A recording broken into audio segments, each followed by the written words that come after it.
Excuse! Walang tao? Sinong loko ba naman na magpapark ng truck ng ganito, ha? Ano ba to? Bakit?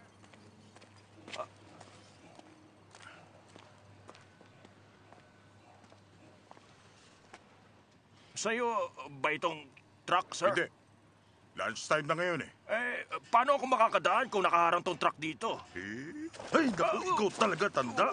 Hindi ka pwedeng dumaan dito. Teka, sino ka ba para pagdesisyonan yan? Hindi mo naman pagmamayari itong kalye. Pwede ba? Bumalik ka na habang mabait pa ako. Kapag sinagot-sagot mo pa ako, makakatikim ka na sa akin.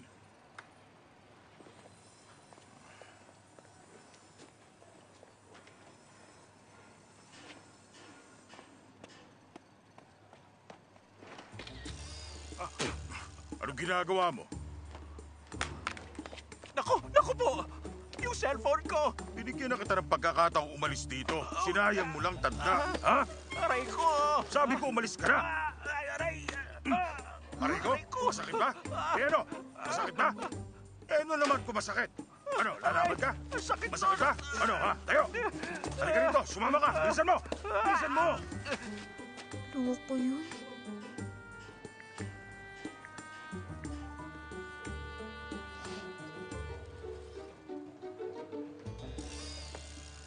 Hello po? Gusto ko sana mag-file ng report dito po sa lugar ng Dobongdong. Ano ba yun? Ibalik mo nga yan. Sandali lang. Bakit ba ang hilig ng mga babae mag-picture ng pagkain nila? Ay, wow! Boyfriend mo? Bakit mo kinakalkalaman ang phone ko? Ibalik mo sa akin yan. Siguro nawala na lahat ng katinoan mo. Bakit ka tumawag sa pulis? Gusto mong masapak? Isa ka bang masunuring mamamayan? Ha? Ay, ako naman masunuring masamang loob. Kayo naman kasi, bigla nyo nalang binugbog yung kawawang matanda, walang kalaban-laban. Ikaw ba yon? Ikaw ba yung kawawang binugbog ng kasama ko?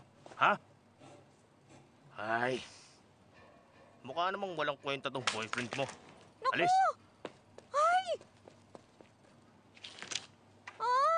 Nabasag yung screen ng phone ko.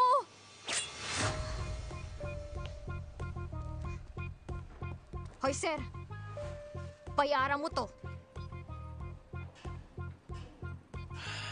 Buisit ka. May 3 taon pang natitira sa kontrata ko. Nakaka 3 months pa lang ako dito. Please lang, sir. Huling beses ko nang sasabihin to. Bayaran mo to. Ay, naku naman. Bakit ba ang lalakas ng loob ng mga kabataan ngayon, ha? Kailangan pa ba kita pira-pirasuin at isampay na parang damit sa sampayan? Gusto mo?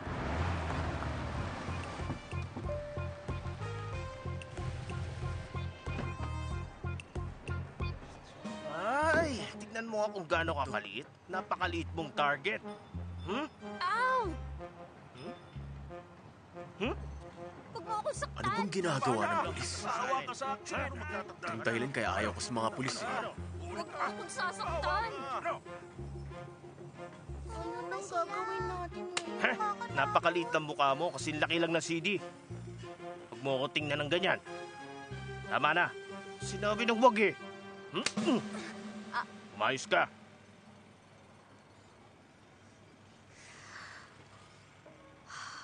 Yes, hello?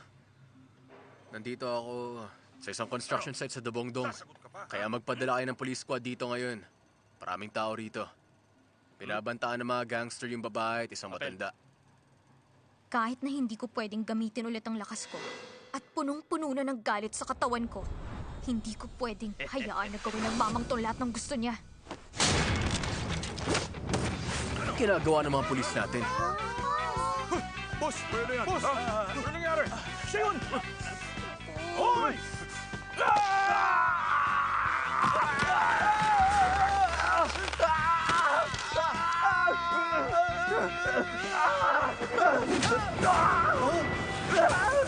Ano to?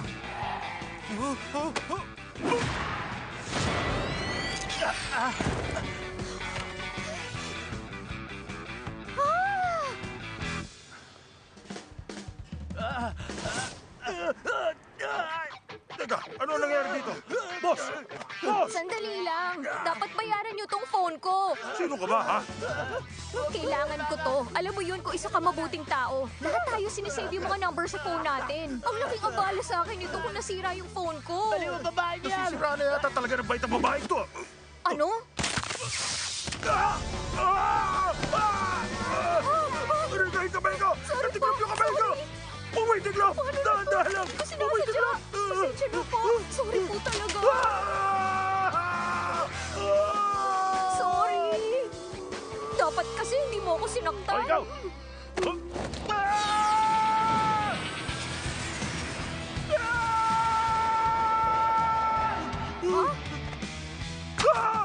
Sige na kasi. Bayaran niyo na tong phone ko. Dali na po. Iwan mo na ako!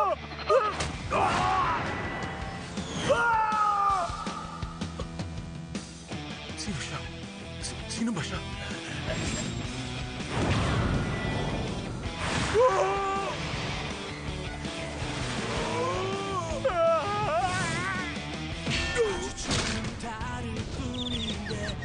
Huli ka! Pasensya na po.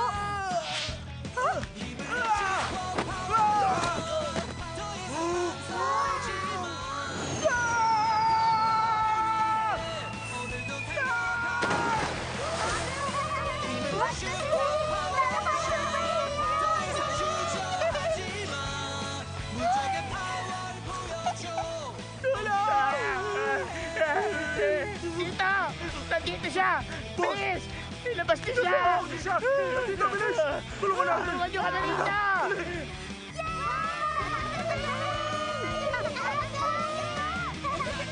Tatawag ba ako ng ambulansya?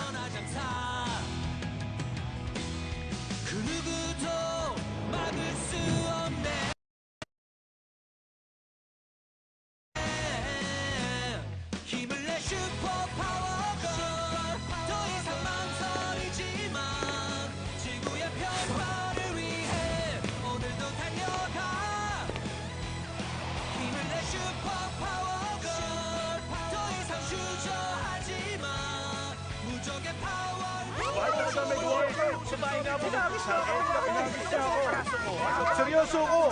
Dito nga ako tinamaan eh, oh! Hindi yan totoo. Ba't ayaw mo maniwala? Seryoso pa, oh! Anong gagawin ko? Baka mawirdohan sa akin si Gokto. Anong sasabihin ko? Ah.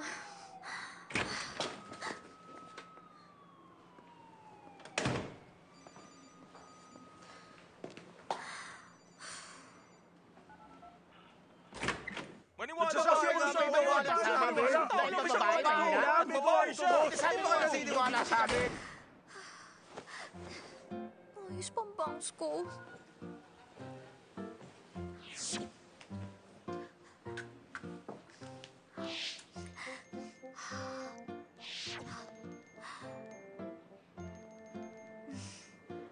Hello, Gokto.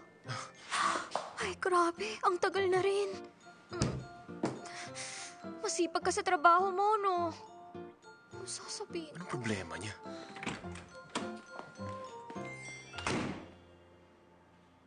Sabi mo, patay! Unahan muna kayo! Ano ba? Ano ka ba? Malakas niya ako kamay ko. Tumahimik ka eh. Ha? Ano? Bas nga namin, natanggal yun! Nabungsoy! Wala naman kayo. Siya yun! Ako siya yun! Ano sinasabi niyo? Siya may gawa niyan? Yung babae niyan? Wala kayo sa akin.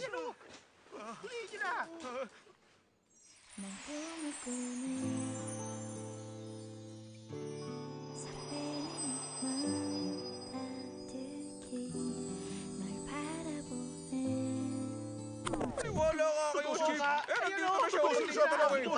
Pangalan? Dubongsun. Address? Dubongdong, Dubonggu. House number 1342. Ang sinasabi mo, hinarangan nila ng truck ang kalsada at ayaw magpadaan ng ibang sasakyan, tama ba? Pinakiusapan sila ng driver na alisin ang harang, pero tumanggi sila at biglang gumamit ng dahas. Noong mga oras na yon, ang witness na si Dubongsun sinubukang i-report ang insidente sa polis. Nagkasagutan kayo habang sinusubukang i-report.